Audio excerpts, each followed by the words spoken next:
আচ্ছা, যে কোশ্চেনটা আছে কি আছে? ৪৪ ওহম রোধের একটা বাতিকে ২২০ ভোল্টের লাইনে ১০ ঘন্টার জন্য যুক্ত করা হলো। ব্যয়িত তড়িৎ শক্তিকে বিওটি আকারে মানে এককে নির্ণয় করতে হবে। আচ্ছা, বিওটিতে তো আমরা ডিরেক্ট পারবো না। ফার্স্টে ব্যয়িত তড়িৎ শক্তিকে আমরা ওয়াট ঘন্টায় বের করব। এগুলো নিশ্চয়ই জানো। যদি এগুলো না জানো তাহলে বলবো এই অঙ্ক তো হবে না। ঠিক আছে? ফার্স্ট এগুলোকে জেনে আসো, তারপর এই অঙ্কটা দেখো। তাহলে দেখবে একদম ক্লিয়ার হয়ে যাবে। ঠিক আছে? তো ওয়াট ঘন্টা থেকে আমরা নিশ্চয়ই কিলোওয়াট ঘন্টায় যেতে পারবো। আর কিলোওয়াট ঘন্টা বলতেই তো বিওটি বোঝায়। ঠিক আছে? কিলোওয়াট ঘন্টা বলতে বিওটি। তো সেখান থেকে আমাদের সলভ হয়ে যাবে। তো এখানে কি, কি দেওয়া আছে? ফার্স্ট দেখি এখানে দেওয়া আছে। এখানে বলা আছে বাতিটার রোধ মানে রোধ বলতে আর রেজিস্ট্যান্স কত? ৪৪ ওহম। আর কি দিয়েছে? ভোল্টেজ মানে ভি বলতে কত দেওয়া আছে? ২২০ ভোল্ট। আর দেওয়া আছে টি বলতে ১০ ঘন্টা। ঠিক আছে? আচ্ছা, এখান থেকে আমরা টি দিয়ে তো এখন কোনো কাজ নেই। মানে আমরা ডাব্লুটাকে বের করতে হবে। টি তো এইচ দেওয়া আছে ঘন্টায়, ১০ ঘন্টায়। মানে আমাদের তড়িৎ শক্তি বের করতে গেলে ডাব্লুটা লাগবে। মানে ডাব্লুর পরিমাণটা কত হবে? ওয়াট। ক্ষমতাটা কত? আচ্ছা, এই দুটো থেকে ক্ষমতার সূত্র কি হয় বলো তো? কিছু মনে আসছে? ভাবো একটু। এইটা করেছিলে তোমরা। পি সমান ভি স্কোয়ার বাই আর, এটা করেছিলে। ঠিক আছে? পি সমান ভি স্কোয়ার বাই আর। আমি আরো একবার মনে করিয়ে দিই।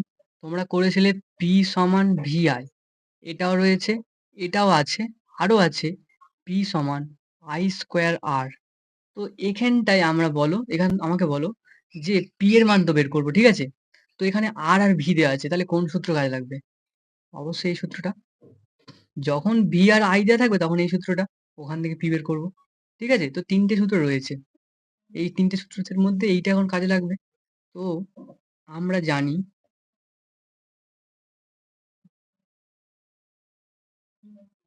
পি সমান ভি স্কোয়ার বাই আর। আর যেখানে লিখে দেবে যে পি, ভি, আর, টি এগুলো সব প্রচলিত অর্থই বহন করে।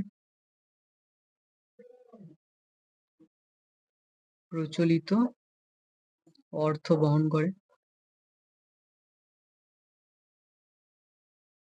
ঠিক আছে? এগুলোকে লিখে দেবে।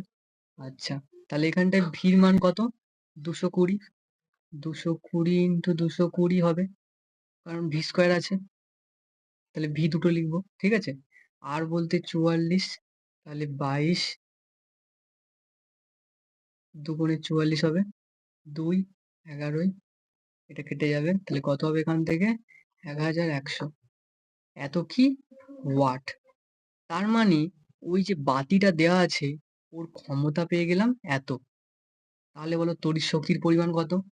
তড়িৎ শক্তি বলতে ক্ষমতা ইন্টু তার সময়টা, টাইমটা। ঠিক আছে?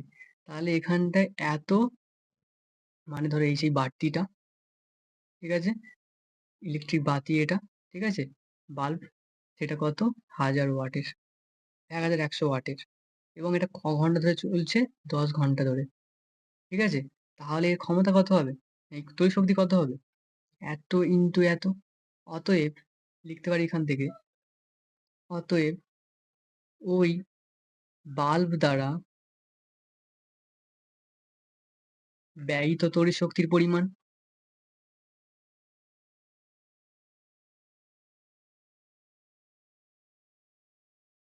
শক্তির পরিমাণ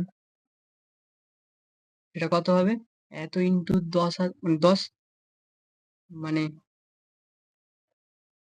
ইন্টু 10 কি হবে? ওয়াট ঘন্টা। ঠিক আছে? তো এটাকে যদি হিসেব করা যায় তাহলে কত হবে? ১১,০০০ ওয়াট ঘন্টা। এটাকেই আমাদের কোথায় নিয়ে যেতে হবে? বিওটি। আর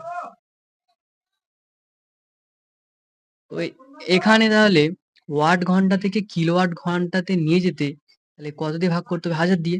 মানে এক ১ কিলোওয়াট ঘন্টা বলতে তো ১০০০ ওয়াট ঘন্টা বোঝায়।